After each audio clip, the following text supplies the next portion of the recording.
Hello students. तो बच्चों आज हम बात करने वाले हैं next video lecture of acid base and salt. और ये जो वीडियो है बच्चों ये इस चैप्टर का लास्ट वीडियो होने वाला है। ठीक है, तो चलो स्टार्ट करते हैं। कॉपी पेन निकाल लो। और आज हम जो बात करने वाले हैं बच्चों वो है कुछ सॉल्ट्स के बारे में या कुछ कंपाउंड्स के बारे में हम बात करने वाले हैं। और हम बात करेंगे उनकी कमर्शियल यूज पे। ठीक है, तो सबसे पहले हम जो बात करने वाले हैं वो है NaCl। ठीक है, NaCl को बच्चों टेबल सॉल्ट भी बोलते हैं एंड इसका केमिकल नेम होता है सोडियम क्लोराइड। बच्चों इसको तो बहुत अच्छे से जानते ही हो आप। NaCl सोडियम क्लोराइड जो कि आयनिक कंपाउंड होता है जिनके बीच में आयनिक बॉन्ड होता है और ये बनता है आपके एक सिंपल से केमिकल रिएक्शन से, that is HCl react with NaOH gives NaCl plus water, right? Simple acid and base की एक न्यूट्रलाइजेशन रिएक्शन से बनता है NaCl, जिसकी pH खुद न्यूट्रल होती है, एकदम pH 7 होती है। ठीक है, हम बात करने वाले हैं इसकी कमर्शियल यूज पे। तो कमर्शियल यूज मतलब जनरल बात करने वाले हैं कि NaCl का यूज कौन का होता है। बच्चों बेसिकली आपको याद है कि NaCl का यूज हम हमारे common salt as a common salt हम यूज करते हैं इसका खाने में। ठीक है, डे टू डे लाइफ में। ठीक है, इसके अलावा इसका रोल क्या होता है हमारी बायोलॉजी की टर्म में अगर हम बात करें कि ह्यूमन बॉडी में इसका यूज क्या है, कि बायोलॉजिकली इसका यूज क्या है। तो बायोलॉजिकली क्या होता है बच्चों, ये जो NaCl होता है ये ब्रेक होता है Na plus and Cl minus में। Na plus and Cl minus जो होते हैं वो आयंस के वे में होते हैं एंड आयन जब बॉडी में जाते हैं तो जितने भी आपके लाइक ब्लड वेसल्स होती है, मसल्स होते हैं, तो इनके कॉन्ट्रैक्शन एंड रिलैक्सेशन में ये वर्क करता है। ठीक है, कैसे देखो थोड़ा सा समझाने की कोशिश करता हूँ। लाइक ये कोई ब्लड वेसल्स है आपकी, ठीक है, और अगर लाइक आपका बीपी डाउन हो चुका है तो डाउन क्यों होगा। ठीक है, तो होता क्या है बच्चों कि जब भी आपके ये जो आयंस हैं कुछ इस तरीके से अरेंज हो जाए, लाइक आपके सोडियम इस तरीके से अरेंज हो चुका है। ठीक है, एंड और ये क्लोरीन। ठीक है, तो होगा क्या बच्चों, इन दोनों लेयर्स के बीच में यहां पर जो है यहां होगा आपका contraction because of same charge. ठीक है, इनके बीच में कॉन्ट्रैक्शन होगा। बट हम बात करें अगर यहाँ की तो यहाँ होगा रिपल्शन। ठीक है, रिपल्शन। तो इस रिपल्शन की वजह से जो आपके ब्लड वेसल से अभी ये बड़ी हो जाएगी तो ब्लड को इजीली फ्लो मिलेगा, ब्लड इजीली फ्लो कर पाएगा एंड अल्टीमेटली उसका बीपी जो है वो डिक्रीज हो जाएगा। ठीक है, ये होता है। आप लोगों ने सुना होगा बच्चों जब ज्यादा सॉल्ट हम यूज करते हैं, ठीक है, या कम सॉल्ट यूज करते हैं उसके वे में कि कम सॉल्ट यूज करते हैं तो बीपी डाउन हो जाता है, या ज्यादा सॉल्ट यूज करते हैं बीपी हाई हो जाता है। तो उसका रीजन यही होता है। देखो ज्यादा सॉल्ट यूज करोगे ज्यादा आयंस होंगे तो उनमें कॉन्ट्रैक्शन रिपल्शन बहुत ज्यादा होता है और वो बीपी को आपके ऊपर नीचे कर देता है। ठीक है, चेंजेस कर देता है। फिर दूसरा जो मसल्स होती है बच्चों, मसल्स के कॉन्ट्रैक्शन रिलैक्सेशन इन सभी चीजों में आयंस ही कंट्रीब्यूट करते हैं। ओके, इसके अलावा जो आपके कुछ रॉ मटेरियल्स होते हैं लाइक आपके सोडियम कार्बोनेट हो गया, मतलब आपके वॉशिंग सोडा हो गया, या जो हम बात करने वाले हैं बेकिंग सोडा, तो इनकी सिंथेसिस में भी एज अ रॉ मटेरियल आपकी यूज होता है NaCl। ओके, तो ये कुछ बेसिक्स थे NaCl के यूज थे जिनका कमर्शियल यूज करते हैं। ओके बच्चों, इसके अलावा NaCl का हम यूज करते हैं आइस को मेल्ट करने के लिए। कोई भी एरिया जहाँ पे बहुत ज्यादा स्नोफॉल होता है वहां पे हम सॉल्ट का यूज करते हैं for the melting of ice. ठीक है, इसके अलावा इनका यूज बच्चों हम एज अ फर्टिलाइजर भी करते हैं फॉर शुगर कैन। तो ये कुछ नॉर्मल से बेसिक से आपके NaCl के यूज थे। ठीक है, नेक्स्ट जो हम बात करने वाले हैं बच्चों वो है आपका कास्टिक सोडा। कास्टिक सोडा मतलब कास्टिक सोडा और NH। इसका केमिकल नेम होता है sodium hydroxide. Sodium hydroxide, sodium hydroxide जो होता है बच्चों बेसिकली बेसिक नेचर का होता है। It is a basic in nature. हम जानते हैं, पूरे चैप्टर में हमने इस पे काफी बात करी है। तो एक बेसिक नेचर का कंपाउंड होता है। ओके, बात करें बच्चों नेक्स्ट इसकी प्रिपरेशन की, तो इसका प्रिपरेशन कैसे होता है, तो देखो दो तरीके से होता है। एक तो जस्ट अभी हमने बात करी बच्चों NaCl की। तो NaCl में क्या होता है, NaCl का जो सॉल्यूशन होता है, NaCl सॉल्यूशन, ठीक है। NaCl का सॉल्यूशन का जब हम इलेक्ट्रोलाइसिस करते हैं तो ये ब्रेक होता है NaOH में plus hydrogen gas and chlorine gas, ठीक है। कैसे, देखो मैं बताता हूं। NaCl जो है वो ब्रेक हुआ Na प्लस में एंड Cl माइनस में। ओके, नेक्स्ट जो वाटर है आपका H2 वो ब्रेक होता है H plus and OH minus में। ओके बच्चों, ये जो है अगर मैं यहाँ पे 2 इसको भी 2 ले लूँ तो ये जो है अल्टीमेटली कन्वर्ट होता है क्लोरीन गैस में। कैसे, ये गया, ये बना क्लोरीन गैस एंड इसने रिलीज करे इलेक्ट्रॉन्स, 2 इलेक्ट्रॉन, ठीक है। अब ये दोनों ही इलेक्ट्रॉनों को गेन करेगा आपका हाइड्रोजन और ये बना लेगा हाइड्रोजन गैस। तो ये भी गैसियस फॉर्म में रिमूव हो गई, ये भी गैसियस फॉर्म में रिमूव हो गई। बचा क्या आपका 2OH एंड 2Na+, और ये आपस में कंबाइन होते हैं एंड बनाते हैं 2NaOH। ओके बच्चों, तो इस तरीके से NaOH hydrogen gas and chlorine gas form होती है। एक प्रिपरेशन मेथड तो ये है। दूसरे मेथड पे हम बात करते हैं।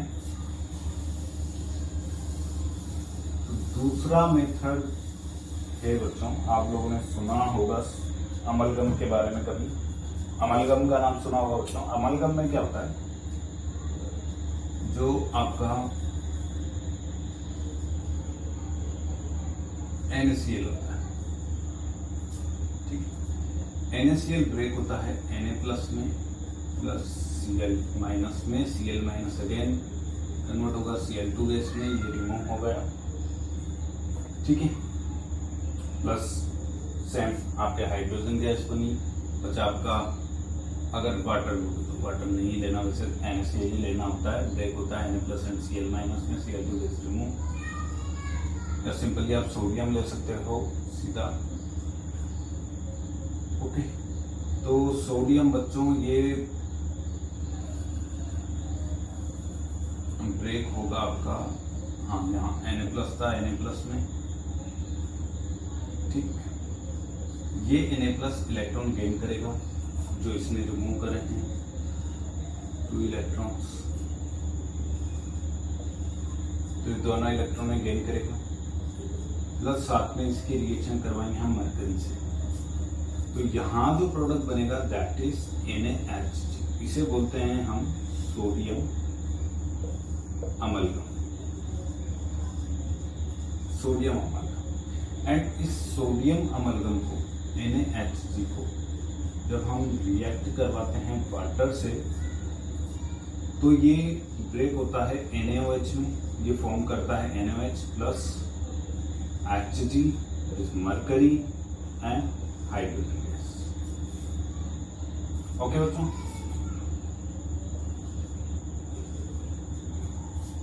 ये रिएक्शन की बैलेंस एंड यहाँ ये बनाएगा, यहाँ ये बनाएगा। ओके, रिएक्शन की बैलेंस।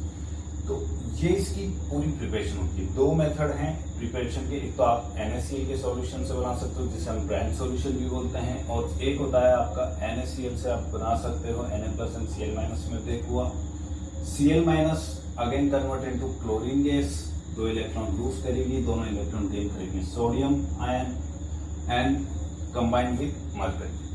मरकरी के साथ कंबाइंड होकर बनाता है सोडियम अमलगम, जिसकी वाटर से रिएक्ट करवाने पे या वाटर से उसे ट्रीट करवाने पे हमें मिलता है NaOH, हमारा जो मेन कंपाउंड है कास्टिक सोडा। ओके बच्चों, अब हम बात करते हैं इसकी कुछ प्रॉपर्टीज के बारे में। प्रॉपर्टी भी क्या होता है, it is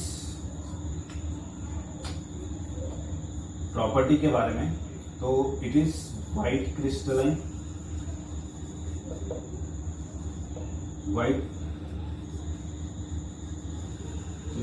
form, white crystalline आप पाउडर भी बोल सकते हो, एंड फील लाइक या feel as a soapy touch. Soapy touch मतलब बच्चों जैसे आप सॉप को हाथ लगाते हो तो कैसा फील होता है, बस यहाँ भी वही फील होता है, सॉपी टच। कुछ साथ में बात करते हैं हम इसकी कुछ केमिकल प्रॉपर्टीज के बारे में। बच्चों लिख लेना, वीडियो पॉज करना, इसे लिख लेना। चलो आगे चलते हैं।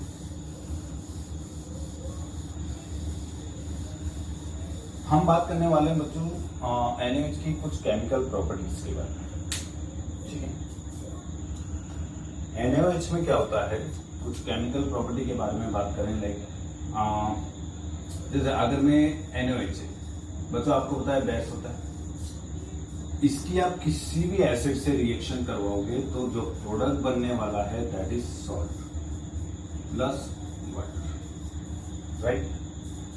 और अगर हम सपोज NaOH की रिएक्शन करवाएं किसी एम्फोटेरिक मेटल से, मेटल के ऑक्साइड से, लाइक हम करवाएं रिएक्शन लेड ऑक्साइड से, तो लेड ऑक्साइड से रिएक्ट करने पे क्या बनेगा, ये एम्फोटेरिक नेचर का होता है, एम्फोटेरिक लेड मेटल है, एंड ये ऑक्साइड की एम्फोटेरिक नेचर का होता है। एम्फोटेरिक मैं आपको ऑलरेडी बता चुका हूँ, आपको देखना हो तो आप प्रीवियस जो लेक्चर्स हैं उनमें भी जाके देख सकते हैं। तो लेड ऑक्साइड के साथ रिएक्ट करके बनाएगा Na2 लेड प्लस वाटर। या अगर हम इसकी रिएक्शन करवाएं टिन से, टिन ऑक्साइड से, तो टिन ऑक्साइड से रिएक्ट करके ये कंपाउंड बनाएगा Na2SnO3 प्लस वाटर। ओके बच्चों, चलो कुछ और प्रॉपर्टीज के बारे में बात कर लेते हैं।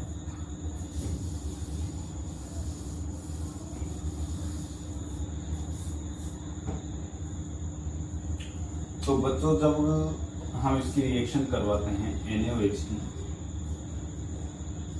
विद सल्फर, तो सल्फर के साथ ये रिएक्ट करता है एंड फॉर्म होता है Na2S plus Na2S2O3 plus water.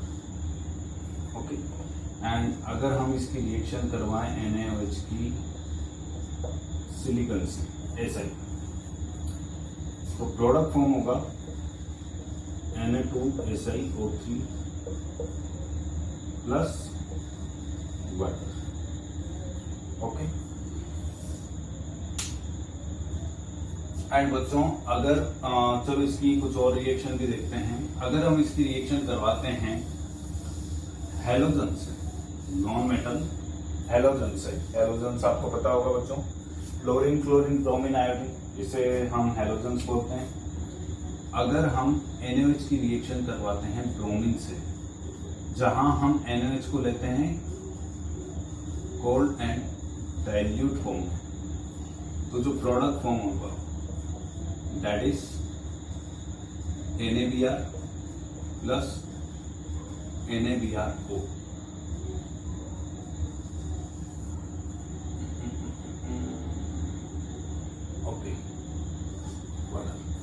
ठीक है, रिएक्शन बैलेंस कर लेना, ठीक है बच्चों। और अगर हम रिएक्शन करवाते हैं यहाँ पर हॉट एंड कंसंट्रेट NaOH की ब्रोमीन से, तो जो प्रोडक्ट फॉर्म होगा that is NaBr plus NaBrO3 plus water. ये प्रोडक्ट फॉर्म होता है बच्चों। ठीक है, तो अगर कोल्ड डाइल्यूट से करवाओगे तो अलग प्रोडक्ट होगा, and hot and concentrate NH से करवाओगे तो प्रोडक्ट कुछ और फॉर्म होगा। यहाँ पे सिंगल एक ऑक्सीजन है, यहाँ पे 3 एटम्स ऑफ ऑक्सीजन जो कंबाइंड होते हैं। ओके बच्चों, तो ये थी एनएच की केमिकल प्रॉपर्टी। अभी बात करने वाले हैं हम यूज पे। तो NaOH जो है कास्टिक सोडा, जिसकी हमने अभी थोड़ी देर पहले बात करी थी प्रॉपर्टी में कि ये सॉपी टच होता है, तो द सेम प्रॉपर्टी इसका यूज भी वही होता है बच्चों, सॉप में। सॉप के फॉर्मेशन में NaOH का यूज होता है, प्लस पेपर में यूज होता है इसका। ठीक है, प्लस आर्टिफिशियल सिल्क जो हम बनाते हैं उसमें इसका यूज होता है। ओके, इसके अलावा इसका यूज होता है पेट्रोलियम की रिफाइनिंग में, इसका यूज होता है refining of petroleum, and one more thing that is refining of bauxite ore. Bauxite ore क्या होता है बच्चों? बॉक्साइट ओर होता है आपका एल्यूमिनियम जो होता है वो नेचर से कभी भी ऐसे सिंपल एल्यूमिनियम नहीं मिलेगा आपको कि ठीक है प्योर और एल्यूमिनियम मिल गया। एल्यूमिनियम या कोई भी अदर मेटल होता है वो मिलता है आपको कंबाइंड फॉर्म में, मतलब लाइक ऑक्साइड फॉर्म में मिल गया, हैलाइड्स फॉर्म में मिल गया, सल्फाइड फॉर्म में मिल गया, इस टाइप से। ठीक है, तो जो एल्यूमिनियम मिलता है वो एक कंबाइंड फॉर्म में मिलता है जिसे हम बोलते हैं बॉक्साइट ओर। ठीक है, तो उसके प्यूरिफिकेशन में भी NaOH का यूज होता है। ठीक, NaOH का और भी यूज होता है लाइक लेबोरेटरी में एज अ केमिकल रिएजेंट्स के वे में। ठीक, और NaOH का यूज होता है आपके फैट एंड ऑयल्स को प्यूरिफाई करने में भी। ओके बच्चों, तो ये कुछ यूज थे आपके NaOH के। ठीक है, यहाँ NaOH खत्म हो। तो नेक्स्ट जो हम बात करने वाले हैं वो है आपका वॉशिंग सोडा। ओके बच्चों, तो वॉशिंग सोडा पे बात करते हैं। चलो, तो बच्चों अब बात करते हैं हम सोडियम कार्बोनेट पे, मतलब वॉशिंग सोडा पे। तो as a name suggest washing soda. तो बच्चों नाम से हमें पता चल रहा है कि वॉशिंग सोडा की जो हम बात करने वाले हैं, एक्चुअल में हम बात करने वाले हैं एक ऐसे एजेंट की, एक ऐसे केमिकल की जो यूज होने वाला आपके वॉशिंग में। ठीक है, तो इसका फॉर्मूला होता है Na2CO3.10H2। ठीक है, केमिकल नेम होता है इसका sodium carbonate Deka hydrate. Sodium carbonate Deka hydrate. Sodium carbonate Deka hydrate की हम बात करते हैं प्रिपरेशन की कि ये प्रिपेयर कैसे होता है। तो जो इसके प्रिपरेशन के मेथड को हम बोलते हैं या इसकी प्रोसेस को हम बोलते हैं सॉल्वे प्रोसेस। इसमें क्या होता है कि अमोनिया की रिएक्शन हम करवाते हैं कार्बन डाइऑक्साइड से प्लस वाटर से। इन दोनों की जब रिएक्शन करवाते हैं तो प्रोडक्ट जो फॉर्म होता है that is ammonium bicarbonate. Okay, next ammonium bicarbonate. Ammonium bicarbonate को की रिएक्शन जब NaCl से करवाते हैं, जैसे कि हमने बात करी थी बच्चों की अभी जब NaCl हम पढ़ रहे थे, हमने बात करी थी कि NaCl use as a raw material for the baking soda, for the washing soda. तो यहाँ पर अमोनियम बाइकार्बोनेट की रिएक्शन करवाते हैं NaCl से, तो जो प्रोडक्ट फॉर्म होता है that is NaHCl3 sodium bicarbonate plus ammonium chloride. NaHCO3 इसका नाम होता है बच्चों sodium bicarbonate. Okay, sodium bicarbonate को जब हम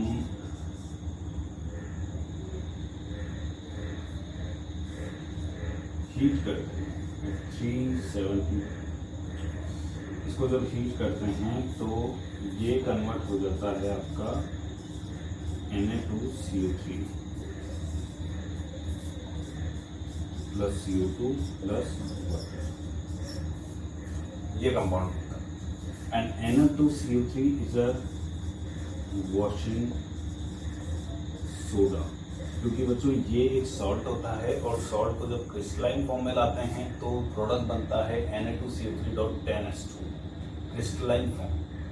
क्रिस्टलाइन फॉर्म में हमेशा जो वाटर्स होता है, वाटर जो होता है वो इसके साथ कंबाइंड हो जाता है। किसी भी आप सॉल्ट का क्रिस्टलाइन फॉर्म प्रिपेयर करोगे तो उसके साथ वाटर कंबाइंड हो जाता है। तो Na2CO3.NH2, तो that is the process of preparation, that is this called Solvay process. Solvay process भी बोलते हैं। ये बच्चों बहुत इंपॉर्टेंट होता है, कई बार क्वेश्चंस आता है इसके ऊपर, तो प्लीज इसको अच्छे से याद कर लेना, बहुत इंपॉर्टेंट है, स्टार पॉइंट। ओके, चलो आगे चलते हैं इसकी प्रॉपर्टी पे। प्रॉपर्टी में क्या है बच्चों, it is white crystalline,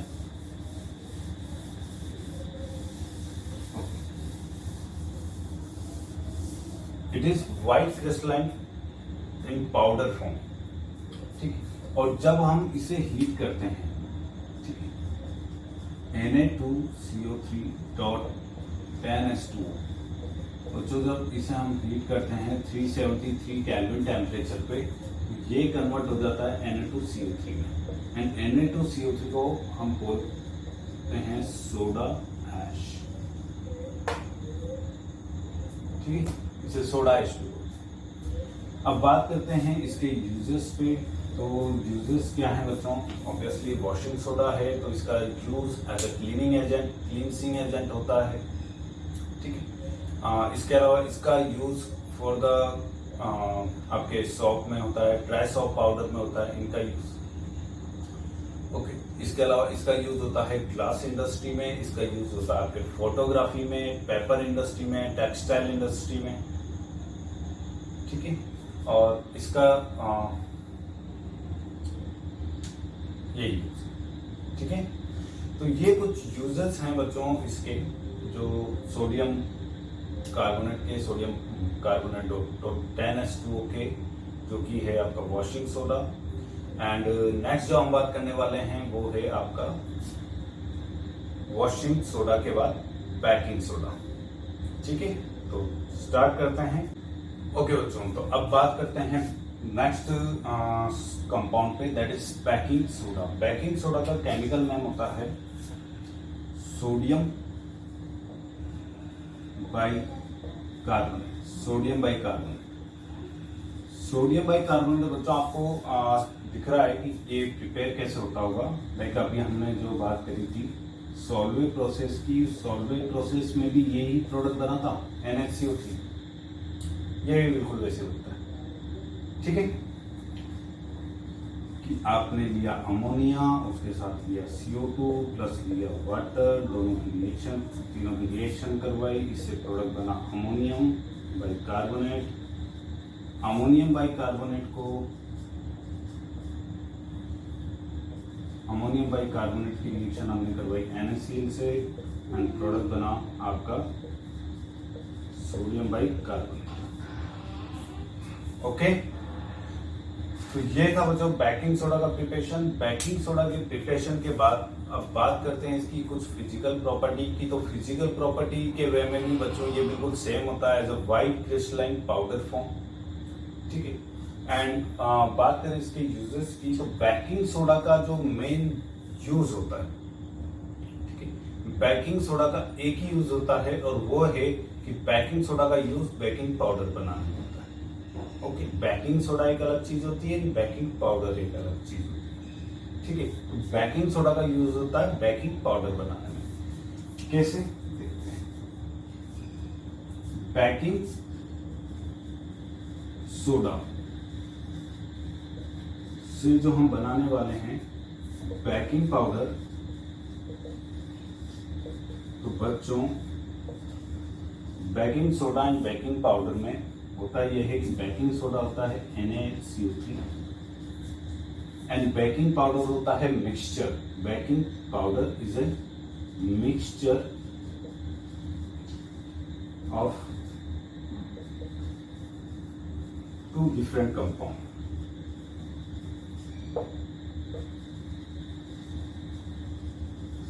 to different compound कौन कौन से, एक तो हो गया आपका NaCO3, राइट। एक होता है बच्चों potassium hydrogen tartrate, potassium hydrogen tartrate, इन दोनों के जो मिक्सचर जो होता है उसे बोलते हैं बेकिंग पाउडर। चलो इस पे आगे बात करते हैं प्रिपरेशन पे। एक मिनट, तो वो कुछ इस तरीके से होता है बच्चों, देखो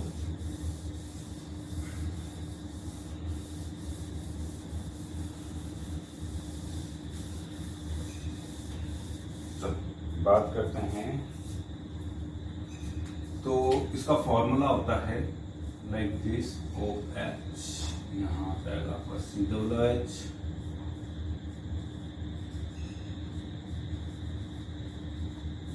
ये होता है बच्चों आपका potassium hydrogen tartrate. Potassium hydrogen tartrate जब इसके लिए रिएक्शन करवाते हैं NaCO3 से, ठीक है, तो जो प्रोडक्ट बनता है दैट इज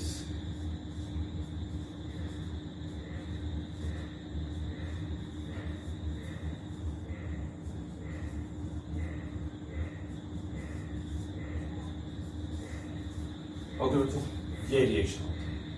अब इसमें क्या होता है देखो, ये हो गया आपका बेकिंग सोडा, और इन दोनों का कॉम्बिनेशन, ठीक, इन दोनों का कॉम्बिनेशन हो गया आपका बेकिंग पाउडर। अब बेकिंग पाउडर का जनरली हम यूज कैसे करते हैं, लाइक जैसे आप ब्रेड बनाते हैं तो ब्रेड बनाने में बेकिंग पाउडर का यूज होता है, ठीक है। उसमें क्या करते हैं हम बेकिंग पाउडर डालते हैं, और आपको पता है जो ब्रेड होती है कैसी होती है, स्पंजी, बहुत सॉफ्ट स्पंजी। तो कैसे होता है देखो, आपने एक कॉम्बिनेशन लिया, इस कॉम्बिनेशन को ब्रेड के फॉर्मेशन में, मतलब उसकी प्रिपरेशन के लिए आपने बेकिंग पाउडर का यूज किया, बेकिंग पाउडर डाला, एंड देन उसको प्रिपेयर करने के लिए आप उसे हीट करते हो। तो जब हीट करोगे तो ये दोनों आपस में रिएक्ट करके ये प्रोडक्ट बनाएंगे, प्लस रिमूव होगा CO2 एंड वाटर। वाटर है जो वेपर की फॉर्म में रिमूव हो जाएगा, एंड देन CO2। बच्चों जो स्पंजी बनता है ना, वो इसकी वजह से बनता है, गैस के रिलीज होने से।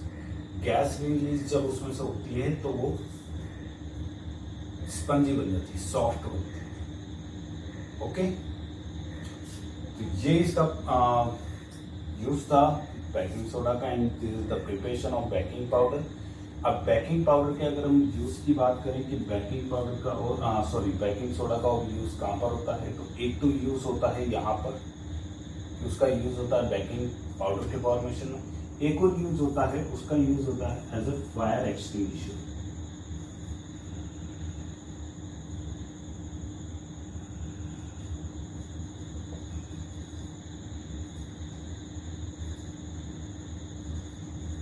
मुझे स्पेलिंग से यूज हो देख लेना, फायर एक्सटिंग्विशर में यूज। फायर एक्सटिंग्विशर में यूज कैसे होता है देखो,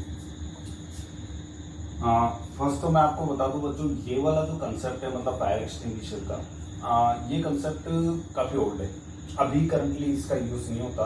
लेकिन पहले जो फायर एक्सटिंग्विशर के जो सिलेंडर्स आते थे उनमें यही वाला कंसेप्ट यूज होता था। उसमें क्या होता था, आपकी बड़ी सी मेटल की रोड होती थी जो कि कनेक्ट होती थी एक ग्लास की बोतल से, ठीक है, और ये सभी चीजें कवर होती थी एक बड़े से मेटल के सिलेंडर, कुछ इस तरीके से। ये हो गई आपकी मेटल रोड, ये है आपका ग्लास बोतल। इस ग्लास बोतल के अंदर फिल होता है आपका कंसंट्रेट H2SO4, और यहां फिल होता था NaCO3 बेकिंग सोडा। ओके, ये होता था बच्चों। अब इसमें क्या होता था, जब भी कहीं आग लगी हो या फिर हमें सिलेंडर का यूज करना है तो सिंपली इस सिलेंडर को लेके हम जमीन पे पटकते थे। उससे क्या होता था, ये जो रॉड है, ये जो मेटल की रॉड है, ये मेटल की रॉड अंदर की तरफ चली जाती थी, अंदर की तरफ जाती है, इस ग्लास की बोतल को ब्रेक करती थी। ग्लास की बोतल जैसे ही आपकी ब्रेक होगी तो जो H2SO4 है और जो आपका एक सब्सटेंस है washing soda, sorry baking soda, तो ये दोनों आपस में मिक्स होते थे, baking soda and concentrate H2SO4, और ये आपस में मिक्स होकर एक रिएक्शन करते थे। क्या रिएक्शन होती थी? NaHCO3 react with H2SO4 and gives Na2SO4, that is salt plus water plus CO2, ये प्रोडक्ट फॉर्म होता था। बच्चों आपको पता है CO2 गैसियस फॉर्म होती है, गैस होती है, और ये as a fire extinguisher use होती है। गैस के साथ रिलीज होता था आपका लिक्विड की फॉर्म में वाटर, ठीक है। ये भी वाटर जो होता है वो आपके लिए ही काम आता है, आपको बुझाने के लिए, मतलब एज अ फायर एक्सटिंग्विशर ही यूज होता है। प्लस साथ में होता था आपके सॉल्ट। सॉल्ट क्या काम करता था दोस्तों? ये वाला जैसा आपने देखा है कि CO2, ठीक है भाई, CO2 भी फायर एक्सटिंग्विशर में यूज होती है, वाटर भी यूज होता है, एंड जो सॉल्ट्स होते हैं ये बनाते हैं फोम, ठीक है। फोम आपने देखा होगा, तो ये बनाते हैं फोम। फोम से क्या होता है, लाइक जैसे मान लो यहाँ कहीं आग लग गई, ठीक, अब आग लग गई तो आपको डेफिनेटली सराउंडिंग से एयर मिल रही है, O2, राइट, तभी तो आग लग गई। लेकिन ये क्या करता था, ये एक प्रोटेक्शन लेयर डाल देता था बीच में, फायर एंड O2 सप्लाई के बीच में। इससे क्या होता था, जो सराउंडिंग की जो एयर है वहां से जो O2 मिल रही थी फायर को, वो मिलना बंद हो जाती, धीरे धीरे आग बंद हो जाती। तो ये इस तरीके से काम करता था एज ए फायर एक्सटिंग्विशर में। तो सोडियम बाइकार्बोनेट, या ऐसे बोले हम बेकिंग सोडा का यूज फायर एक्सटिंग्विशर में भी यूज होता था, ठीक है। फिलहाल जरूर इसका यूज नहीं होता, क्योंकि अब थोड़े चेंज हो चुके हैं हमारे सिलेंडर्स, फायर एक्सटिंग्विशर के जो कंटेनर्स आते हैं अभी वो चेंज हो चुके हैं, उनमें ये वाला कंसेप्ट नहीं होता, ठीक है। बट पहले इनका ये भी यूज था। ओके, चलो ये भी हो चुका है हमारा baking soda and baking powder. Next हम बात करने वाले हैं ब्लीचिंग पाउडर के बारे में। अब बात करने वाले हैं हम नेक्स्ट कंपाउंड के बारे में, जो कि है आपका ब्लीचिंग पाउडर। ब्लीचिंग पाउडर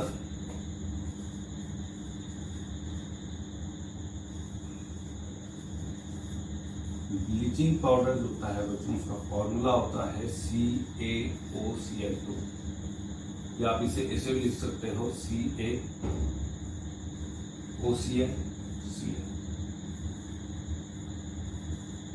ठीक।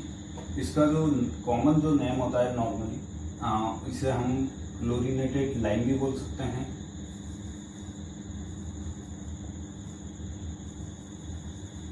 इसे क्लोरीनेटेड लाइम भी बोलते हैं, या लाइम ऑफ क्लोरीन, ठीक है। क्लोरीनेटेड लाइम या लाइम ऑफ क्लोरीन, ठीक है। इसकी प्रिपरेशन क्या है? प्रिपरेशन है बच्चों कैल्शियम हाइड्रोक्साइड की रिएक्शन जब आप करवाओगे क्लोरीन गैस से,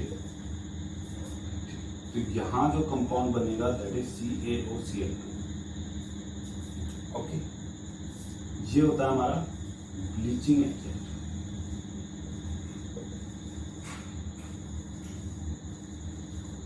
ब्लीचिंग एजेंट या ब्लीचिंग पाउडर। बट अगर हम बात करें कि एक्चुअल में क्या होता है, तो एक्चुअल में बच्चों ये इस टाइप का कोई कंपाउंड बनता ही नहीं, ठीक है। एक्चुअल में ये एक मिक्सचर होता है डिफरेंट कंपाउंड्स का, ठीक है। इन कंपाउंड्स का like CaOCl2 .4s2 plus CaCl2 .CaOH और ट्वाइस .S2, इसका ये एक्चुअल में इसका एक कॉम्बिनेशन होता है, ठीक है। मतलब CaOCl2 एक्चुअल में एग्जिस्ट करता है नहीं। इसका जो अगर मैं स्ट्रक्चर की बात करूं तो इसका स्ट्रक्चर कुछ इस टाइप का होता है, ठीक है। और ये हाईली स्टेबल नहीं होता, मतलब बहुत ज्यादा स्टेबल नहीं होता, ठीक। दैट्स व्हाई ये क्या इजीली ब्रेक हो जाता है, ब्रेक होके ये बना लेता है CaCl, और ये स्टेबल कंपाउंड होता है, स्टेबल सॉल्ट होता है, ठीक है। तो ये ज्यादा स्टेबल नहीं होता, दैट्स व्हाई एक्चुअल में ये जो कंपाउंड होता है ब्लीचिंग पाउडर, ये इसका कॉम्बिनेशन होता है CaOCl2 plus CaCl2 and calcium hydroxide का। ओके बच्चों, चलो आगे बात करते हैं इसके यूजेस पे। तो ब्लीचिंग पाउडर का यूज होता है ब्लीचिंग एजेंट के रूप में for paper industry, for textile industry. मैं आपको बता देता हूँ बच्चों, ब्लीचिंग एजेंट होता क्या देखो। जैसे अभी मैंने बात करी कि CaOCl2 ये बहुत ज्यादा स्टेबल नहीं होता, तो ब्रेक हो जाता है CaCl2 में। CaCl2 में अगर ब्रेक होगा तो वो क्या बनने वाला है, एक ऑक्सीजन, ठीक है। इसे बोलते हैं बेबी ऑक्सीजन।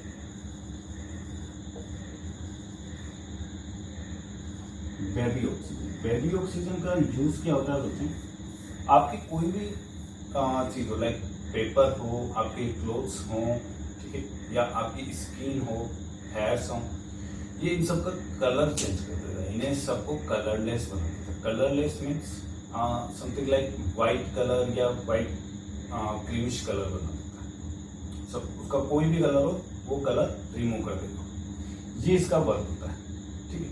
तो दैट्स वाई इसका यूज होता है आपका पेपर इंडस्ट्री में। पेपर इंडस्ट्री में भी डिफरेंट टाइप के आपके पेपर्स यूज होता है। टेक्सटाइल इंडस्ट्री में जहाँ बहुत सारे क्लोथ्स का यूज होता है, और इसका यूज बच्चों आपके कॉस्मेटिक आइटम में भी होता है। आपको पता होगा मार्केट में ब्लीचिंग पाउडर मिलता है, ब्लीचिंग एजेंट मिलता है, या ब्लीचिंग क्रीम मिलती है, जो जनरली आपके फेस के लिए यूज होती है। कि तो बोला जाता है कि वो गोरा कर देता है, बट एक्चुअल में वो गोरा नहीं करता।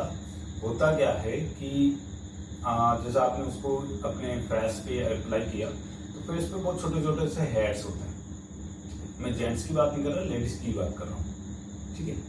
हाँ बोलोगे सर आपके तो दाढ़ी है, राइट, ओके, तो ठीक है, चलो भाई मेरे तो शेव है, जेंट और मेरी तरह से सभी जेंट्स के होते हैं, बट छोटे छोटे हेयर्स सभी की स्किन पे होते हैं, इवन गर्ल्स पे। तो ब्लीचिंग एजेंट क्या करता है, उन हेयर्स के कलर को चेंज कर देता है। हेयर, उन छोटे छोटे हेयर्स का कलर आपके स्किन कलर के इक्वल ले आता है, जिससे आपको लगता है आपका जो फेस है वो और ज्यादा क्लीन हो चुका है, ठीक है, ओके। और इसका यूज होता है बच्चों as a disinfectant of water, मतलब जितने भी जर्म्स होते हैं वाटर में उन्हें किल करने का भी ये काम करता है, ठीक है। क्लीनिंग एजेंट की हम बात कर ही चुके हैं, sorry not cleaning agent, it's a bleaching agent की हम बात कर चुके हैं कि ये आपके पेपर इंडस्ट्री, टेक्सटाइल इंडस्ट्री में यूज होता है, आपके कॉस्मेटिक में यूज होता है, एंड यूज होता है वाटर को डिसइंफेक्टेंट करने में, ओके बच्चों। तो ब्लीचिंग एजेंट में बहुत ज़्यादा स्टोरी नहीं है, ये यहीं पे खत्म होता है। And the last one is POP, plaster of Paris. तो बच्चों चलो स्टार्ट करते हैं प्लास्टर ऑफ पेरिस में, ओके बच्चों। तो अब बात करते हैं हम नेक्स्ट कंपाउंड के बारे में, दैट इज POP या plaster of Paris.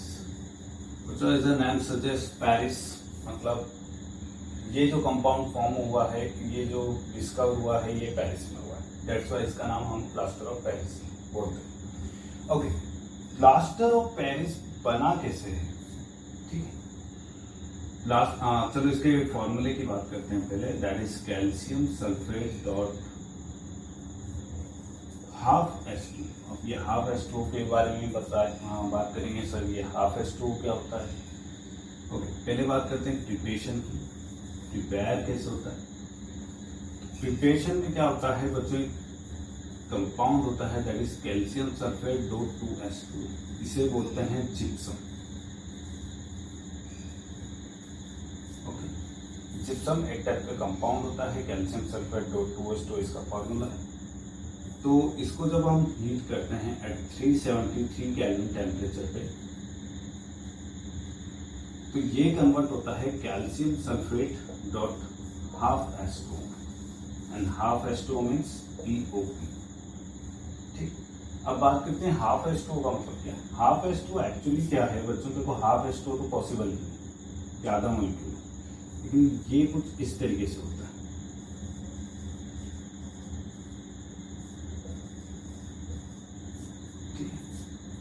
Calcium sulphate के 2 मॉलिक्यूल्स होते हैं जो 1 मॉलिक्यूल ऑफ वाटर से कंबाइंड होते हैं। इसे हम सिंपल ऐसे लिख सकते हैं, भाई ये क्या है, 2 का 2 है, ये 1 है, तो 2:1, ठीक है। सिंपल में इसे लिख सकते हैं 1:2, वही तो हमने करा, calcium sulphate dot ½ H2, simple, right, okay बच्चों। तो ये इसकी प्रिपरेशन है कि जिप्सम जो है वो चेंज होता है पीओपी में when we heat at 373 kelvin. ठीक है, तो जिप्सम से पीओपी बन गया आपका, एंड पीओपी जो होता है वो पेरिस में फॉर्म हुआ है। और इसके अलावा बच्चों आप और भी चीजें जानते होंगे, आपने पीओपी का नाम तो डेफिनेटली सुना होगा, plaster of Paris. Plaster of Paris आपका जनरली यूज होता है कई डिफरेंट चीजों में, स्टैचूज वगैरह बना। तो एक्चुअल में क्या होता है, पीओपी जो होता है पाउडर फॉर्म में होता है, ठीक है, व्हाइट पाउडर।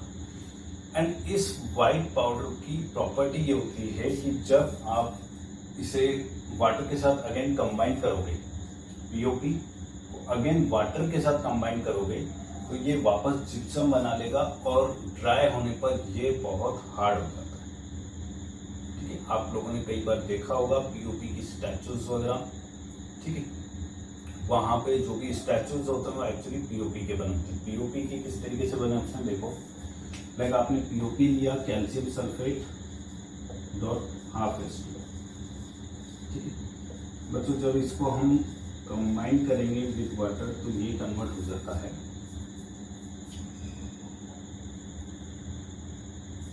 ये कन्वर्ट हो जाएगा आपका calcium sulphate dot 2s2। Okay, 2s2 में कन्वर्ट होने के बाद ये क्या बन गया है, जिप्सम, और यहां ये था पीओपी। तो कैल्शियम सल्फेट में मतलब पीओपी में, सॉरी हाँ, पीओपी में जब हम वाटर को ऐड करते हैं, ठीक है, तो यहां से यहां पर जो प्रोसेस हुआ है, इस प्रोसेस में होता है सेटिंग।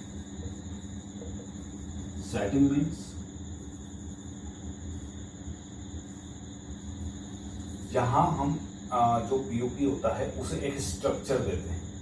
लाइक आपको कोई स्टैचू बनाना है तो आपने क्या लिया, पीओपी, पीओपी में वाटर ऐड किया, उससे आपने एक कुछ प्रिपेयर किया, ठीक है, कुछ viscous, too much viscous, something like cream, आपने कुछ प्रिपेयर किया, देन आपने उसे एक स्टैचू के रूप में प्रिपेयर किया, उसे एक इमेज दी, ठीक, आपने उसे एक स्टैचू बनाया।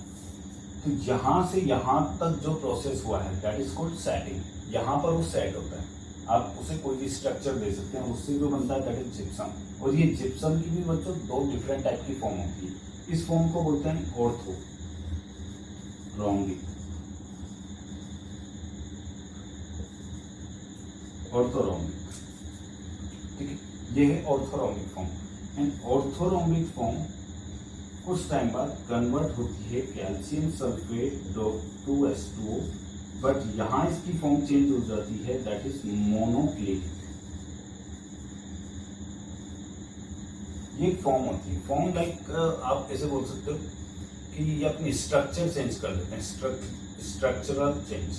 जैसा आपने पढ़ा है कि कार्बन के कुछ एलोट्रॉप्स होते हैं, लाइक डायमंड है, ग्रेफाइट है, तो डायमंड और ग्रेफाइट दोनों ही एक ही टाइप के एलिमेंट से बने, कार्बन से, बट दोनों में कितना डिफरेंस है, फिर भी कितना डिफरेंस है। जो ग्रेफाइट होता है कितना लो कॉस्ट है, जो कि डायमंड बड़ी मुश्किल से मिलता है, it's a very high cost, it's a very expensive. और भी कई चीजें होंगी प्रॉपर्टी में चेंजेस, लाइक ग्रेफाइट आपका ब्लैक होता है, बहुत शाइनी होता है, डायमंड बहुत शाइनी होता है, ठीक है। तो इस टाइप से जैसे चीज एक ही है, एलिमेंट एक ही है, लेकिन इसके स्ट्रक्चरल चेंजेस की वजह से प्रॉपर्टी में कई चीजों में चेंज आ गया। सेम यहाँ होता है, ऑर्थोरोम्बिक एंड मोनोक्लिनिक, केमिकली कोई चेंज नहीं है, लेकिन इनकी स्ट्रक्चरल में चेंज आ जाता है। उस स्ट्रक्चरल चेंजेस का ही हमने नाम दिया, that is orthorhombic and monoclinic. और यहां से यहां जो होता है, यहां होता है हार्डनेस।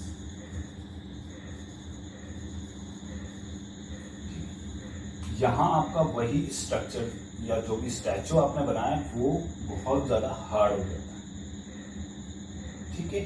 तो ये पूरा प्रिपरेशन होता है आपका किसी भी चीज को फॉर्म करने का, प्रिपेयर करने का। ओके, आगे चलते हैं। तो जहां आपने कोई भी स्टैचू लिया, मतलब पीओपी लिया, एंड देन उससे आपने कोई भी स्टैचू बना दिया, वो प्रिपेयर हो गया। लेकिन साथ में बच्चों इसके हम एक और कंपाउंड ऐड करते हैं, that is called alum. Alum को भी ऐड किया जाता है। एलम को ऐड करने से क्या होता है एड एलम, उससे क्या होता है, इट्स वेरी हार्ड, और हार्ड होता है। आपने देखा होगा बच्चों, कई स्ट्रेचेस होते हैं बहुत स्ट्रॉन्ग होते हैं, रीजन होता है एलम, उसमें एलम भी ऐड किया जाता है जिससे बहुत ज्यादा हार्ड हो जाता है ये स्ट्रेचेस। ठीक है, तो ये थी आपकी पूरी पीओपी की कहानी। नेक्स्ट हम बात करने वाले हैं इसके यूजेस पे। यूजेस में क्या है बच्चों, जो आपके पीओपी होता है, पीओपी का यूज होता है आपके किसी भी गैप्स को फिल करने के लिए, या कोई एयरटाइट कंटेनर आपको प्रिपेयर करना है तो उसके लिए हम यूज कर सकते हैं। इसका यूज करते हैं हम कॉस्मेटिक में, यूज करते हैं हम टॉयज में, स्टैचूज को प्रिपेयर करने में, इसकी हम बात कर रहे थे इतनी देर से। ओके, एंड आपको पता होगा बच्चों, बोन ब्रेक हो जाती है, लग जाती है हमारे, बहुत दर्द होता है, उनको जब हम प्रिपेयर करते हैं, मतलब उसको जब कवर करते हैं, बांधते हैं सही करके, तो उसके लिए भी हम पीओपी का यूज करते हैं। आपको पता होगा उसमें क्या होता है कि जो आपके गॉज होती है, वो पट्टी होती है, उसको सिंपली हम पीओपी के सॉल्यूशन में डिप कर लेते हैं, एंड देन आपके कहीं भी लगी हो, लाइक भगवान ना करे आपकी लगे यार, आप बहुत अच्छे बच्चे हो, बट लाइक चलो मैं अपनी बात कर लेता हूँ, लाइक मेरे लग गई तो लाइक हैंड पे लगी, तो मैं उसे बस सिंपली हैंड पे बांध दूंगा। कुछ टाइम बाद में जब वो ड्राई होगा तो सेम यही प्रोसेस होगा और वो बहुत हार्ड हो जाएगा। ओके, तो बोन अगर ब्रेक हो जाती है तो वहां भी इसका यूज होता है, आपके स्टैचूज में भी यूज होता है, ठीक, और आपके, और बस यही यूज थे, एंड आपके गैप्स को सील करने में, एयरटाइट कंटेनर को प्रिपेयर करने में, इन सब का यूज होता है। एक लास्ट यूज, चलो उस पर ही बात करते हैं। तो जो आपको पता होगा आपके घरों में जो फॉल सीलिंग है, या जो डिफरेंट टाइप की स्ट्रक्चर होती है, बड़ी लुकिंग वाली डिजाइंस, वो किससे बनती है, पीओपी से, वो भी पीओपी से बनती है बच्चों। ठीक है, तो ये थी हमारी पूरी कहानी पीओपी के बारे में, और बाकी जितने भी कंपाउंड्स थे उनके बारे में हमने स्टार्टिंग से एक बार मैं दोबारा रिवाइज करवा देता हूँ। सबसे पहले हमने बात करी NaCl पे, देन हमने बात करी कास्टिक सोडा NaOH पे, उसके बाद बात करी हमने वॉशिंग सोडा पे, सोडियम कार्बोनेट और 10H2O, then baking soda Na2 sodium bicarbonate, and उससे प्रिपेयर होने वाले बेकिंग पाउडर के बारे में। नेक्स्ट हमने बात करी ब्लीचिंग एजेंट के बारे में, ब्लीचिंग पाउडर के बारे में, CaOCl2, and the last is POP। Okay बच्चों, तो यहाँ ये चैप्टर आपका एसिड एंड बेस फाइनली खत्म होता है। नेक्स्ट वीडियोस हम जल्दी लेकर आएंगे, जो होगा आपका नेक्स्ट चैप्टर पे, that is metal and non metal. Okay, साथ में ही बच्चों, आप में से कई बच्चे हैं जो NTSC की प्रिपरेशन कर रहे हैं, तो साथ में अब हम स्टार्ट करने वाले हैं 9th का एटम एंड मॉलिक्यूल चैप्टर भी। तो अगर किसी को प्रिपरेशन करनी है तो वो चैप्टर भी आप साथ में रिवाइज कर सकते हैं। ओके बच्चों, तो आज के लिए बस इतना ही। रात के 1 बज रहे हैं, मिलते हैं कल नेक्स्ट वीडियो में। ओके बच्चों, good night, bye, all the best.